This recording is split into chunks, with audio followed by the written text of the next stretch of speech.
Understand this movie. Keep this in mind. This movie is about different people from different places in Lagos. They all went through some problems that led them to the same place, jail. Now, a lot of supernatural and diabolical things will also happen to them. Their names are Ade, Gift, Chiamaka, Titi, Itohan and Mimi. So pay attention. Now let's start this recap. Episode 1 begins with Ade. We see him searching for drugs from a container. The drugs are for his mother. Now they are finished and Ade has no money to buy more. This is truly painful. Then suddenly his phone rings, a call from Kenny Omoibo. He did not pick the call and then he hears his mother call, Ade, where are you? She says, Ade, please listen to me. Please let me go. Ade says, Mama, stop saying that. The mother says, I need to go. At least if I die, the curse on our lineage will be cleared and you will have a better life. Ade insists that his mother is the only person he has left. He says, I can't watch you die, Mama. Then he goes out of the house thinking of how to get money. All Ade wants is just a good life, to take care of his aged and sick mother. Hopefully, he will find it, right? Then we see him working as a bus conductor just to make ends meet. Now, that night, we see a lady busy on phone in a pharmacy when she should be attending to the customers. One of the customers, Titi, grows impatient and signals her. This girl still continues with her call until this girl, Titi, had to violently hit the table. Are you possessed? Have I not answered you? Titi says, I asked for 2 sachets. Angela, you are so disrespectful right from when you were young. I beg you. Angela, the pharmacist, walk away from her. Titi gets furious and you could see that truly this girl is possessed by a supernatural entity. Titi flings the money at her and walks out. Few minutes later, Ade enters that pharmacy. Hey, don't touch that table if you know you don't have money. Angela insults him, even saying he's not the only one with a sick mother. Abba. Ade says, well, is your sister Essay around? Angela continues with, which Essay? Essay enters and cautions Angela. Still, Angela insists that she will not give him any drug without first collecting her money. Never. Essay had to pay the money for the drugs. Now, while Essay and Ade are having a brief conversation outside, we see that Kenny Omoibo calling still and Ade not picking the call. Ade tells Essay that he's trying his best to make sure things get better. Essay says she understands, but Ade should also seek help from his families. He should also ask that Kenny Omoibo for help. Suddenly, Kenny horns. Since he refused to pick his call, Kenny is here to pick him up. So Ade asks him, Kenny, what do you want? Kenny says, Chairman wants to see you tonight before traveling tomorrow. Ade says, Kenny, I told you I don't want to get involved in your kind of work. Kenny replies with, what's wrong with my job?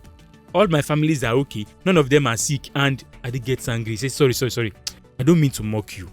Then he says, your mother is like my mother. She practically raised all of us. So do you expect me to open my eyes and watch her die? You both refuse to collect money from me. Anyway, Chairman just wants to see you to invest in your business, that's all. Ade says, how does he know about my business? Kenny tries to calm Ade down, asking him to give Chairman a chance. Just listen to what he has to say and then you can choose whatever you want.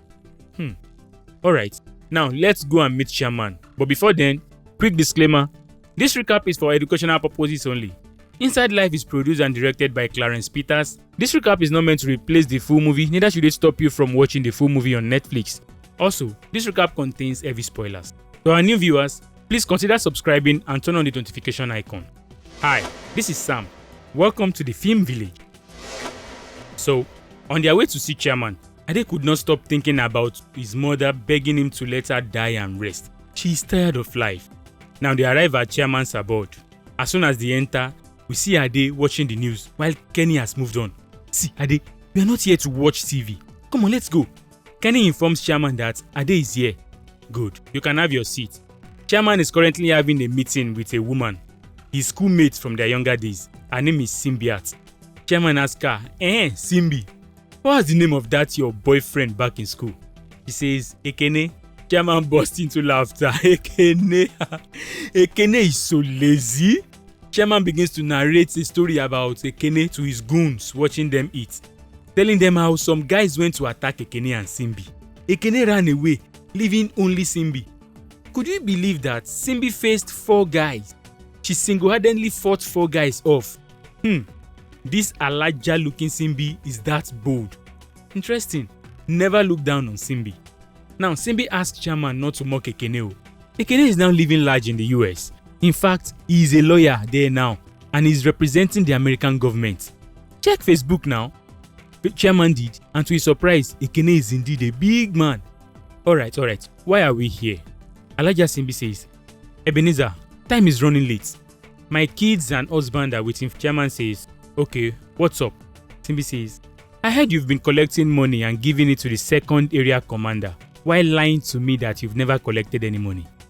Why did you lie to me? I have protected you on several occasions, and is this how you pay me? Where is your loyalty? Chairman says, are you lawyer? You are not lawyer yourself. You are a backstabber. I heard everything you've been saying about me with our rival group, the Omoalatas. Simbi says, yes, I spoke with the Omoalatas because I noticed you've started disobeying me. They both throw words back at each other for a while. Simbi even says, if not for me, Ebenezer, you won't be able to breathe. Who are you? Ebenezer replies, who do you think you are? An ordinary female? Or do you think because you're a policewoman, you think I can't touch you? Oh, wait guys. Simbi is a policewoman and she is angry that Ebenezer is paying dues to the second area commander instead of her. So she is here to collect her shares. While threatening her, the food seller brings in another portion of food. She noticed the atmosphere and quickly walked back out. Kenny gets up and goes behind his boss, Ebenezer. Inspector Simbi says, give me my share. I promise to add to your own share. Ebenezer insists he is not going to give her anything. Inspector Simbi says, did you forget I gave you guys that work with you in the dark? No, I don't work in the dark. I am a child of light, Chairman replies. Simbi says, okay, this is the end for you. What? He gets up and begins to say more threatening and degrading words at Simbi, saying he will insert his genitals into her mouth and make her suck and swallow. In fact, he will tear off her. Pew! Kenny shoots him from the back. Ade gets up to run but was captured by the men. Inspector Simbi asks, where is he? Then they brought Ade forward. What's your name? He says, Ade. She says, I'm so sorry. Then he was knocked out and then taken away. Inspector Simbi has now taken over everything that belonged to Chairman. Now, and as for the innocent Ade, he was framed to be the killer of Chairman. He was boggled up, dragged into a bus and taken to jail. His friend did this to him. What a life. Now, inside jail, he could not stop thinking about the sweet and reassuring words Kenny used to lure him to follow him to Chairman's place, not knowing that he was going there to get into trouble. Now, as for Ade's mother that has been begging Ade to let her go, suddenly we see a door open and a bright light shines on her with a voice saying, Mother, let's go. She gets up and walks into the bright light. Ade's mother died. What a sad moment inside life. Now we see Ade in jail, crying, thinking about Mama, while Mama is lying down at home, lifeless. We see her in the jail's toilets after spending days in there. His clothes torn from the beatings and tortures. Some prisoners even ganged up to beat him up, asking for their dues. You know, normally in Nigerian cells, you have to pay those you meet there some money for your own safety. Now, Ade has nothing on him, so he has no choice than to receive the beating. One night, he tearfully remembers the good advices his mother had given to him. Everything his mother asked him to do. Go to school, be a good boy, don't draw tattoos, don't do drugs. He obeyed everything. Now what? What have I done? Who did I offend? Another prisoner called Marshal replies him. Who says you have to do something before you can find yourself here? See, my friend, in this life, there is good and bad. Whatever falls on your plate, you take it like that. The prisoner says, look at this pastor sleeping here. He is here because he killed a man. Do you think you are better than him? And he says, yes, I am. He chose to kill. He chose to do bad. Marshal continues the story. Do you know why this pastor killed that man? Because pastor came back home to meet another man benching his wife while their newborn baby is there crying. Now, look at this young boy that went to get pure water one night and coming back home, he was arrested by the police for nothing. He has been here for 7 months now. Wait, Marshal says this guy has been here for 7 months now, which means that he himself has been here for over 7 months, about 9 months or so. So keep that in mind, you will need it later. Marshal asks Ade, do you think you are better than us all? Why do you feel special? Why do you feel unique? While Ade is thinking about this, an officer comes to call animal the pure water seller. He says, "You are free to go." Finally, they took him out, and wait, we hear gunshot.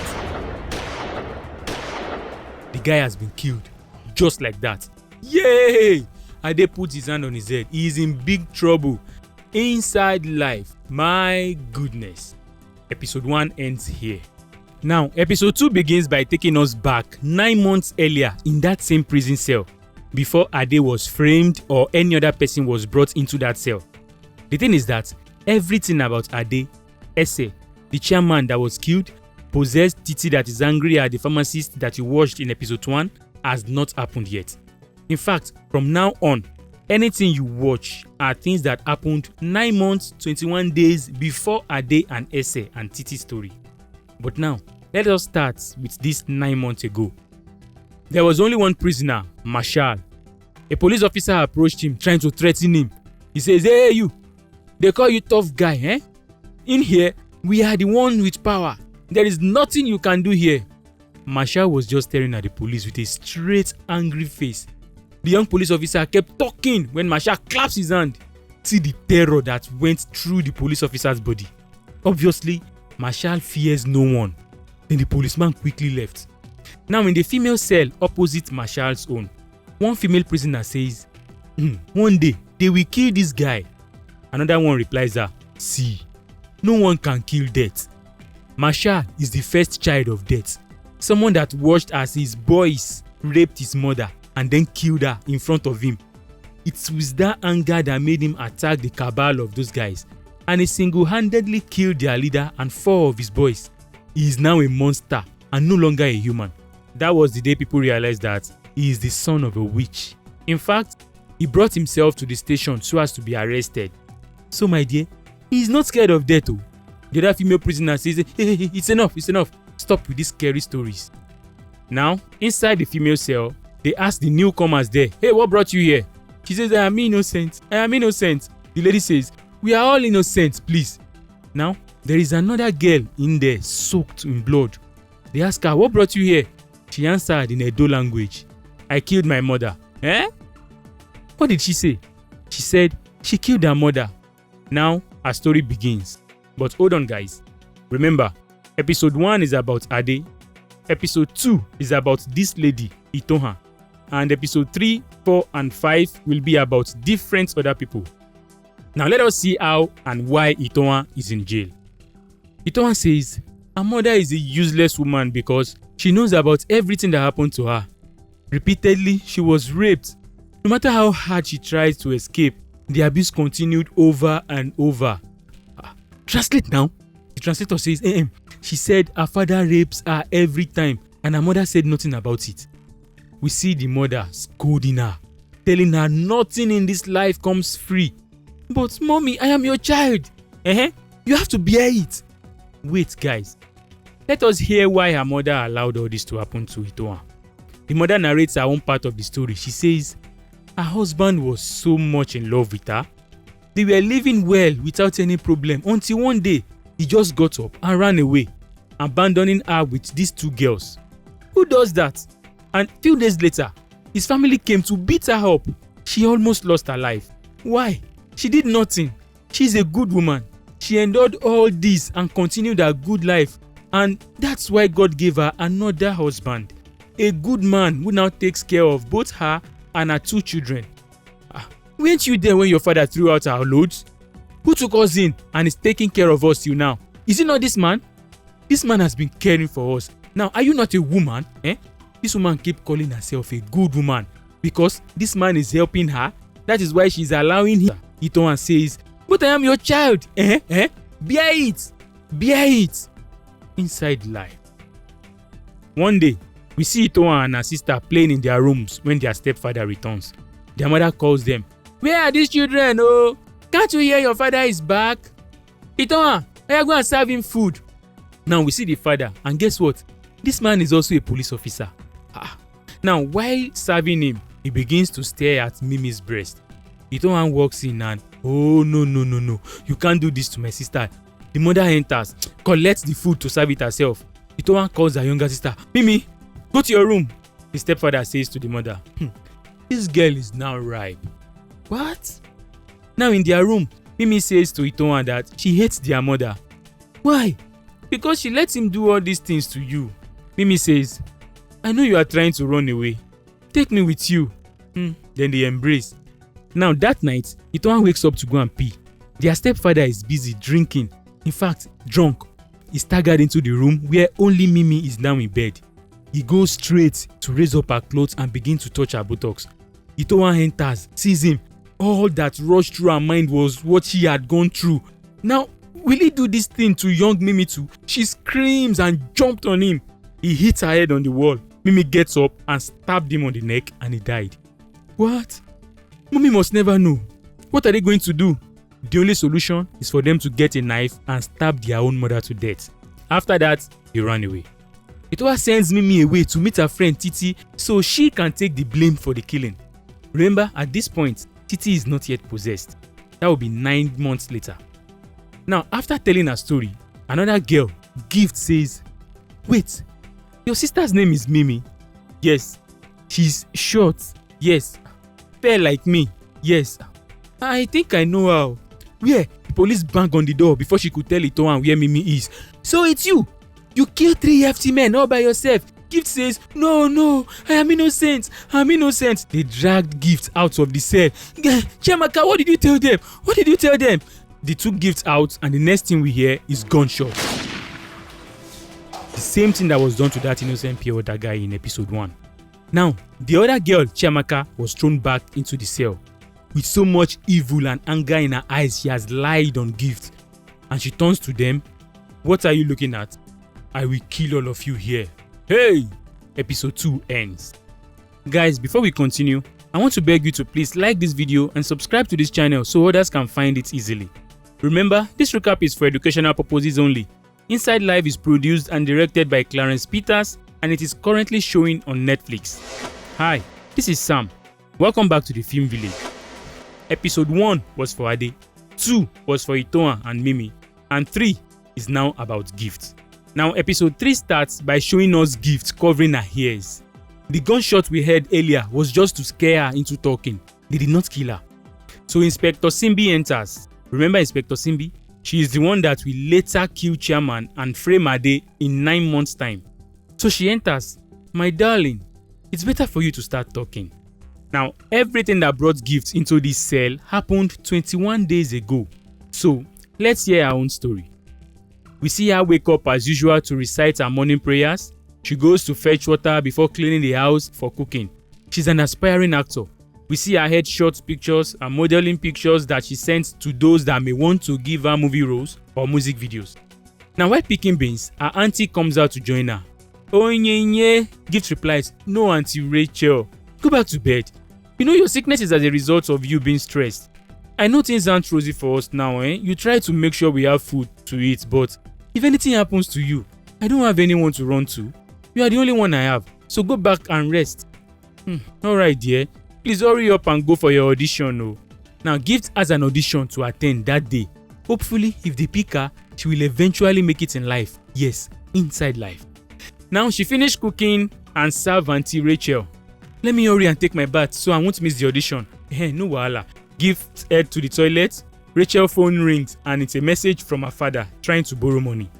Auntie Rachel, what did you eat? She has the bedroom is smelling. Rachel says, it's because I am sick. Gift laughs and returns.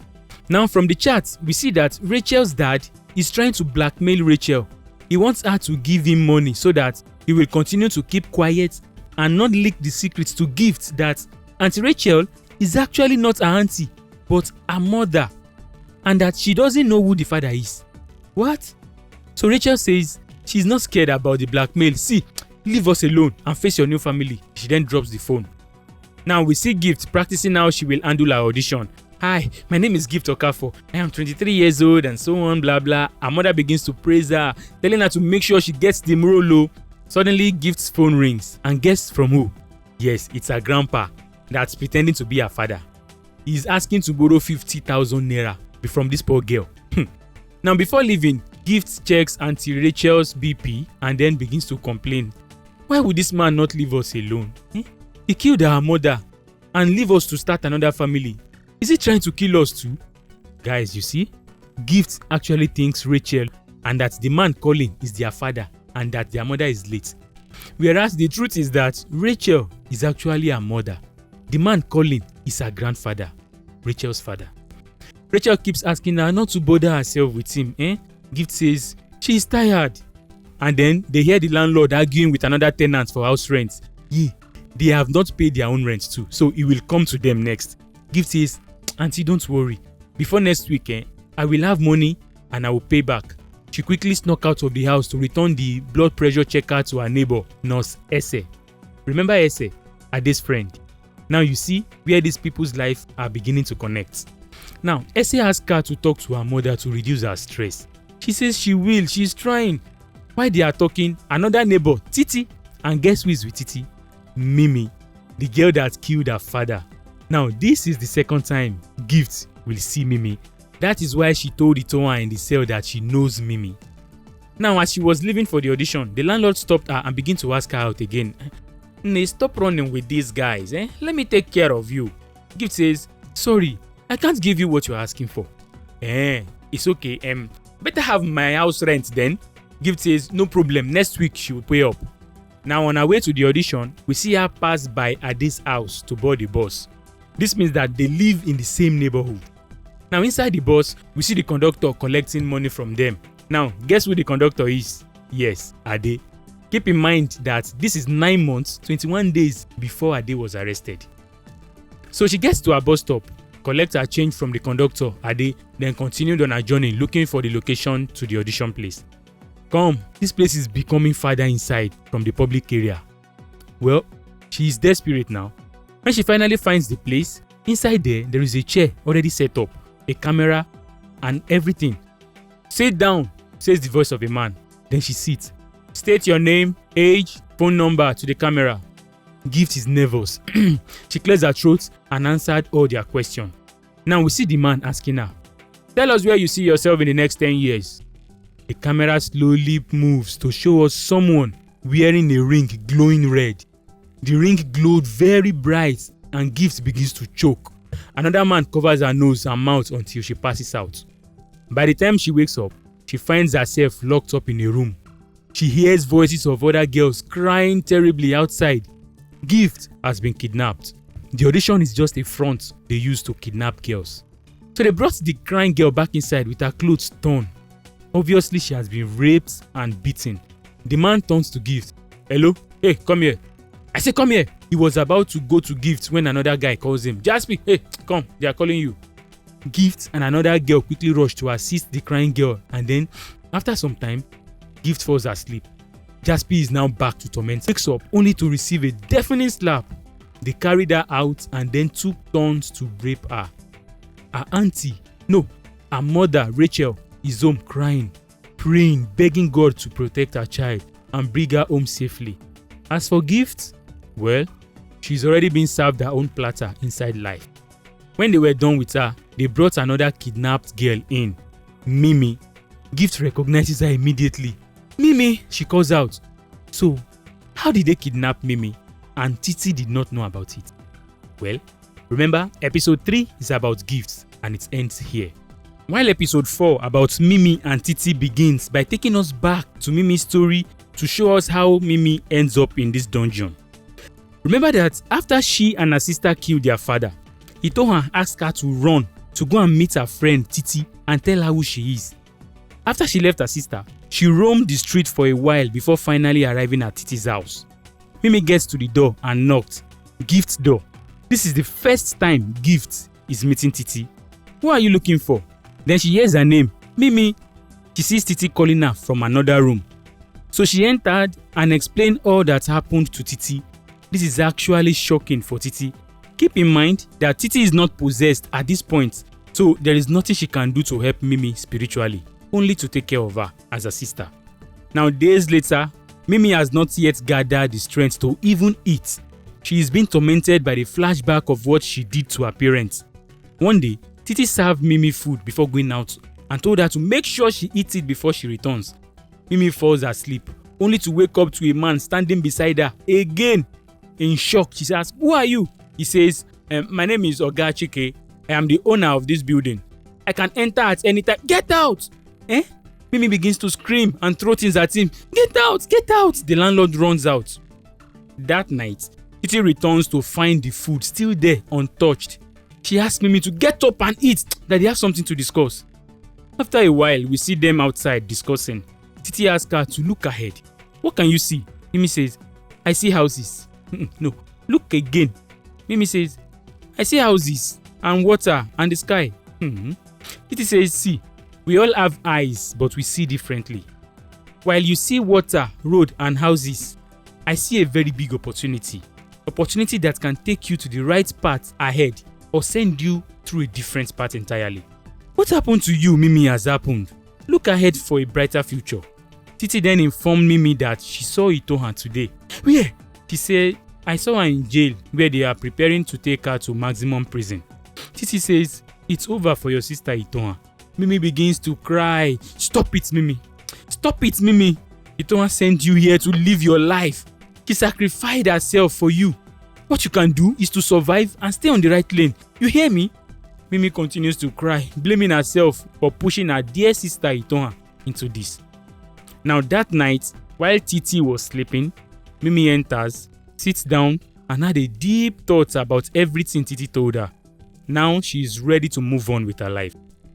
The next morning, even before Titi wakes up, Mimi is already up. On their way out, they saw Gift returning the blood pressure checker to Ese. Remember, that was also the day Gift was kidnapped. So Titi and Mimi started hustling. They worked hard that Mimi even falls asleep many times before they get back home. And Titi will have to piggyback her to the house. Day by day, they kept going to work and returning back, with Mimi seeing the hard side of life. Well, she's now getting used to it. She gets stronger by the day and ready to face life. Our friendship with Titi is also getting tighter. Now, while preparing for work, she's dressing up when her neighbor, Gift's mother, comes to tell Titi that Gift has not returned from her audition for days now. Her number no longer connects and she's worried. Titi tells the woman not to worry, that Gift is not the kind of girl that works anyhow. She will be back. Titi then informs Mimi that it is not normal for Gift to stay out this long. And this election season, keep that statement in mind, guys. Election season. You will see why in episode 6. The point here is that girls get missing a lot during election period. Now, while returning back home from work that day, they stopped the bus. Inside the bus were 2 women and a guy sleeping. Or were they pretending? She's not sure, but it is late. She asked me to enter. Now, as the bus moves a little, one of them gets up. Oh, this is not a woman, it's a man. Driver, stop this bus. The second gets up. Another man again dressed up as a woman. Titi screams, driver, stop this bus! Stop this bus! But no, they were put to sleep and kidnapped. Just like that. Election season. Now they bring them to a deep forest where a priestess is invoking spirits. Obviously, these girls are here to be used for ritual. But here is where they check if they are virgins before moving them to the next location. And if anyone is not a virgin, they will kill the person. They saw some other ladies there with their hands tied up. Oh goodness, what is going on? They push them further inside. And then we see that same person that was seated when Gift was kidnapped come out. She has that same glowing red ring on her fingers. She used it to touch them one after the other. When it gets to Titi, glow bright red. The other lady that was kidnapped was killed in their presence because she's not a virgin, she's useless. So Titi pulls Mimi and they try to escape.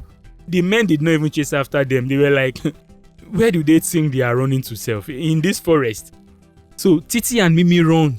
They enter the building thinking they are safe now, but sorry, they caught up with them and Titi was killed. Now remaining Mimi. Episode 4 ends. And this is how they captured Mimi. Titi wakes up with her eyes white like snow. She has been possessed by the ring when that ring bearer touched her and it glowed red. Now, I don't even think the ring bearer even knows it has happened. Now, episode 4 ends for real. Now, episode 5 begins with a different note. Remember that Chiamaka in the cell that lied on Gift, that Gift killed 3 FT men and also promised that she will kill others? Well, this is her own story and how she got into that cell. Now in episode 5, now we see a woman taking the young Chiamaka from the village to the city of Lagos. She finds the house where her father lives. The woman did not enter the house. Instead, she gives the girl a note to give to whomever answers the door whenever she knocks. The girl gets there, knocks, but no response. The mother says, knock again. She did, and then a woman comes out to her. She recollects and reads the note. What? She looks down the staircase, but the mother of the girl has already left. Chiamaka is an illegitimate child. Her real mother came to drop her for her real father. Now, her real father already has his own family, and for this, the wife is terribly angry with the husband for having another child outside. In fact, this man has gotten 2 different women pregnant because his wife is barren and cannot have a child.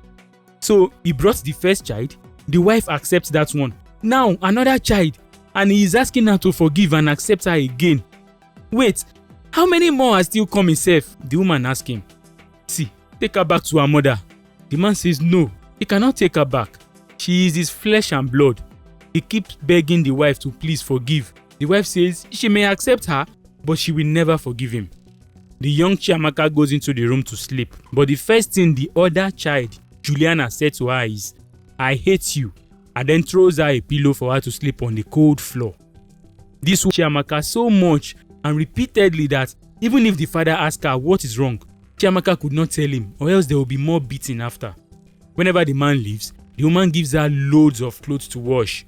She becomes their laundry woman. She does almost all the house chores. In fact, Juliana, her stepsister, also intentionally gets her into trouble.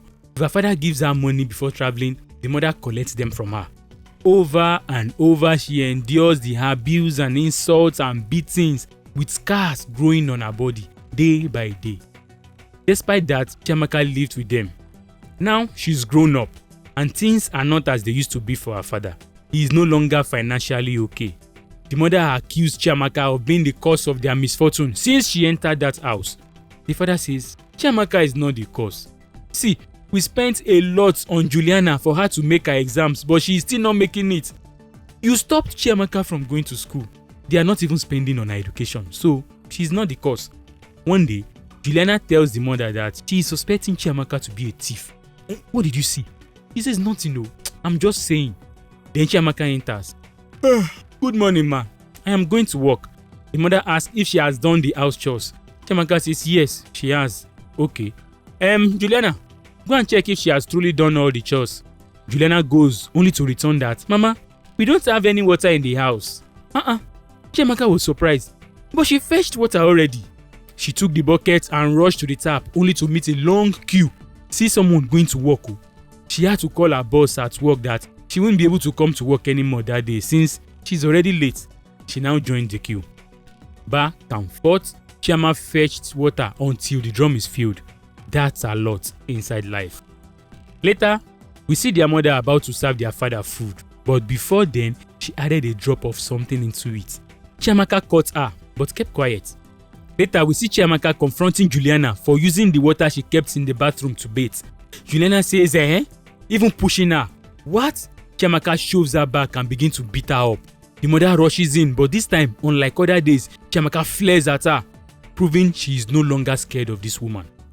Whenever she serves the woman drink, she does all sorts of rubbish in it, like she spits in her drink and watch her drink it, then go back inside to feel good about herself.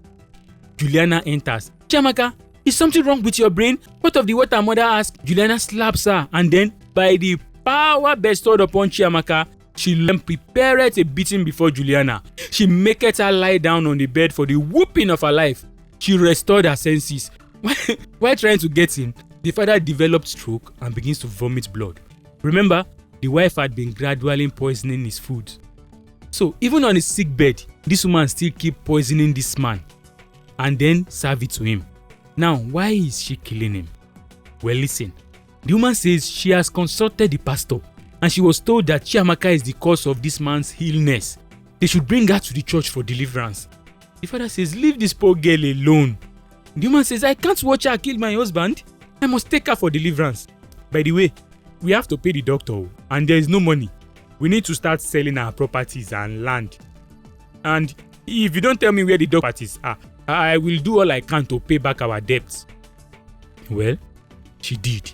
This woman sold every single thing in the house, Chairs, TV, tapes, fridge, everything. Chiamaka does not even know what to do or how to help her dear father. Now one day, after serving her father food and coming out of the room, the woman calls her, "Yes, come here. Sit down.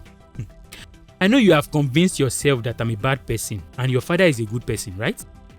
Well, I am here to let you know that your father is a terrible person. You will find out soon and you will understand." Chamaka kept looking at this woman in disbelief. How is her father a bad and terrible person? Their father's health kept getting worse every day. Whenever the doctor comes to check on him and asks that they bring him to the hospital for more tests, this woman will bribe the doctor that they will not be coming to any hospital. Chamaka even caught her one time doing that. Now because of the persistent drugging, Chamaka's father no longer knows reality from dream. Sometimes while he is dreaming, he says terrible things about Chiamaka and her mother. Things that had been planted in his head by this wicked woman. He calls Chiamaka an abomination and her mother a prostitute. But after waking up, he sees Chiamaka and calls her, "Hey, my daughter."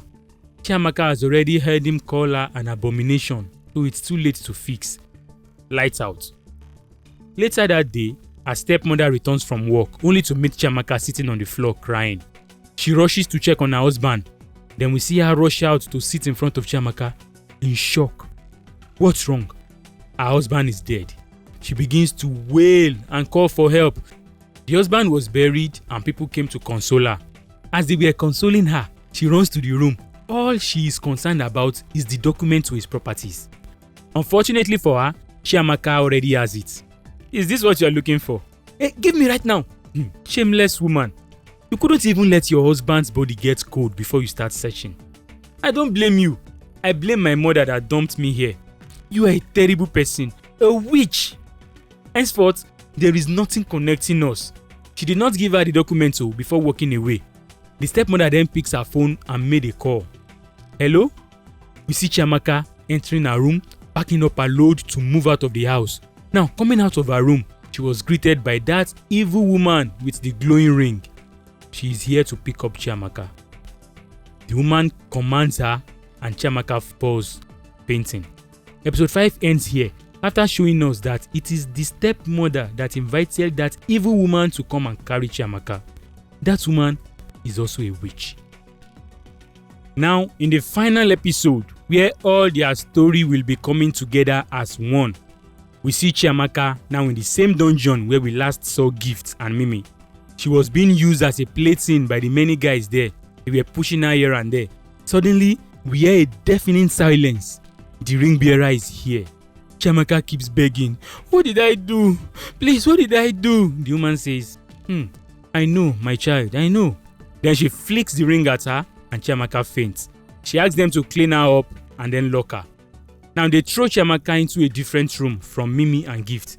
And as usual, just like what they did to Gift, Chiamaka was abused by that one-eyed guy.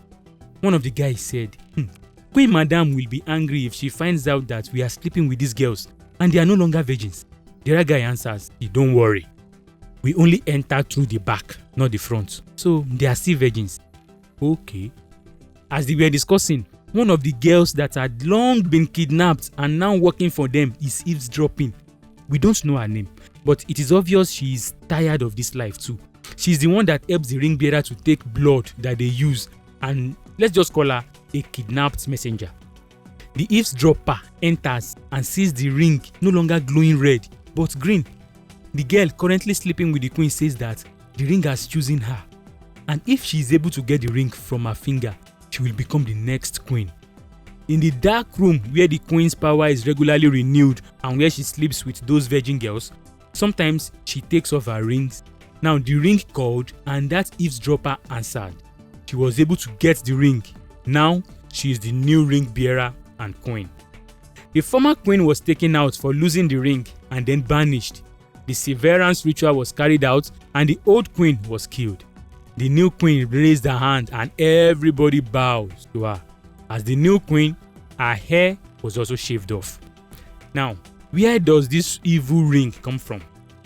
This ring is said to have been in existence for thousands of years. No one knows exactly where it came from. Only that whoever wears the ring has the power to dominate and rule over everyone. The ring is the beginning of evil. Now, depending on how evil the heart of the wearer of this ring is, the redder the ring will glow.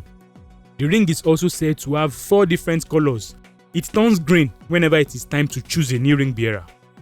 It turns yellow when it doesn't want to choose a new ring bearer. It glows pure white if the ring bearer dies. And it glows red anytime it senses pure evil in the hearts of the ring bearer, or if a great calamity is about to come. Now, every 100 years, when it is time for the ring bearer to die, a new ring bearer always comes, and nobody knows if it is just one ring or if there are more rings. Now, enough with the rings. Let's continue with Chiamaka and others. Another girl was brought in, abused like the other girls. She's angry with Chiamaka for not helping her out and not even saying anything when she was being abused. One of the guys comes to call Chiamaka out. Come out here. I say come out. They took her to meet the new ring bearer to prepare her for an important assignment. Now listen, the new queen wants to send Chiamaka a message that she herself cannot go. Remember that the new queen was also brought here like other girls. She was also raped like other girls. So she's trying to come up with a plan to save all the girls from this bad life. So the person she plans to use is Chiamaka. Then they take her in to fortify her with the powers from the ring. Now, after fortifying Chamaka, they took all of them out to bait them. After they were presented to the ring bearer, now the ring bearer sensed that one of these girls has been deflowered. She gets angry. Now, the guy responsible for deflowering that girl immediately begins to vomit blood and then died. He was carried away. Now, Chief arrives to carry his girls. Wait, who are you? She says, I am the new ring bearer. Eh? So what did you do to my Folashade, the old bearer? She has been killed. Ah, you this tiny girl. Anyway, Chief says, if you are the new ring bearer, you are supposed to know why I'm here. Are these the new products? The new queen answers, yes. Wow. Chief says, you've done well. Now, the new queen says, thank you, sir. But sir, we have to renegotiate the deal. Renegotiate what deal? The price, sir. Chief begins to laugh.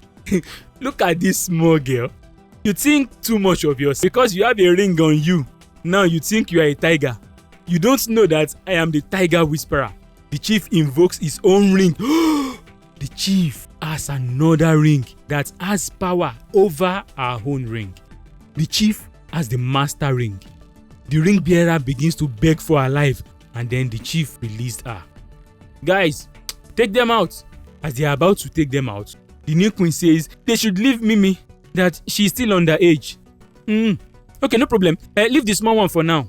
The queen is only trying to save Mimi because now that she has found out that Chief has another ring, what they prepared Chiamaka for may not work, and that may make Chief kill all the girls. So she needs Mimi for something else. That's why she lied that Mimi is still underage. Now, they took the girls to the next stop for the final ritual. Now, the vehicle and the men that will perform the final ritual has been waiting for hours. Finally, the guys arrived. Why are you guys late? What if the receiver of the girls had come here before you? One guy said, we are sorry. And then asked one important question. Will we be doing this every year? They answered him, no, every 4 years. Every 4 years. So the guy asked again, but why are there so much girls needed this year? Their senior says, the more girls we find for this ritual, the longer the ritual will last. Then he asked again, what is the ritual for? Abba, were you not told before you joined us? Both of the men says, no, they did not tell us anything, no. Okay, don't worry, I will tell you. The man moves closer to the vehicle so the girls inside can hear him, and he says, you see, my boys, this world we live in is a bloody one. So if you are appointed as a leader, you have to appease and feed those that placed you there as the leader. You have to feed the gods who put you there. The men then ask, okay, what does the god eat? The man replies, virgin blood. The girls in the vehicle screamed, they want to use us for ritual. They want to use us for ritual. Then another man asked again, wait, do you mean money ritual? The man says, are you dumb? Listen, if you want to become a governor, senator, president, or any powerful position, you must first pass through a virgin. 1 virgin for 1 year in office. But this time, they will use 4 virgins because the chaos in this country is too much and the gods demand more. Now guys, remember I told you to keep what Titi told Mimi in mind. She referred to that period as this election season. So this chief is a politician and he uses these girls for rituals to stay in office. He could be a governor, a senator, or even a president. We can't say for now. Now, inside the vehicle, we see Chiamaka rubbing her eyes continuously, violently. It's time for her to do what the new queen has prepared her for. Suddenly, she gets up and her eyes are now white. She jumps out of the van, posts in front of them. The men were shocked and swiftly, she killed all the men. See power. Then Chief arrives for this ritual, only to see that his men are dead. Remember that while the new queen was preparing Chiamaka to face those men, she did not prepare her enough because she did not know that Chief has the master ring. Chiamaka has no ring. She only has a little bit of power from the queen's ring poured into her. So there is no way she could face Chief and win. So as expected, Chief overpowered her and immediately the new queen received the signal that her plans had failed. Later, we see guys from Alaja Inspector Simbi arrives to the scene. They radioed Alaja. We have them. She says, bring them to me now. All the girls there were taken to her and then locked in that cell where they begin to tell us their story. Now you get it. All these events happened within 21 days. Now, 9 months after this incident is when Ade's story happened. And Chairman Ebenezer is killed, and then we also see the resurrected Titi now possessed. Finally, we see Alaja Simbi questioning Marshal, that guy that is called the firstborn of death, the one that clapped and the police shivered. We see Alaja Simbi asking him where he got the ring from. There was no answer from him, but since we have known that his mother that was raped and killed was a witch, he may have gotten the rings from her. Then we see another girl in a cave rubbing her eyes the same way Chamaka was rubbing her own eyes earlier. And we hear Alaja's voice in the background that the ritual to kill Chief and take the master ring cannot work on a Yoruba virgin. It can only work on a non-Yoruba virgin as long as her heart is pure and that she has gone through pain. That is the only way she can have the power to collect the first and most powerful ring ever, the ring that is with Chief. Now, who is this virgin girl that will be prepared for the next ritual? The camera moves slowly closer to her. She's still rubbing her eyes. Suddenly she looks up with her eyes glowing red, not white. This is Mimi, the non-Yoruba virgin girl that has gone through pain and tribulations. Maybe she will eventually be the one that can successfully carry out that ritual for Alaja to collect the master ring and dethrone Chief. We shall see. This is where episode 6 ends. Now, because this is called a limited series, I don't think there will be a second season to this movie. However, we may get episode 7, 8, 9 and so on later, just so that we can see the battle between Chief and Mimi with the help of the new queen and Masha, who now have a ring of his own, and how the possessed Titi and Ade will eventually be involved in taking down Inspector Simbi and Chief. Metaphorically, the citizens are now ready to face their leader that has been forcing himself to rule over them with the power of the master ring. What they just need from him is that ring to bring him down. Let's stop here for now. We know this movie is deep and dark and may still be confusing to some of you. But don't worry, we will upload a breakdown of the timeline in a simple breakdown video on our sister channel, the Nollywood Cruise. Expect the video soon, and in the meantime, go ahead to that channel to subscribe. Now, tell us, what do you like or dislike about this movie? We would like to hear from you. As you know, we always engage. Ask your questions in the comment section below. We will try our best to answer all of them. Now, thank you for watching, guys. We love you so much. If you enjoyed this video, please click on the like button and subscribe to this channel for more amazing content. Until next time, I am Sam, and this is the Film Village.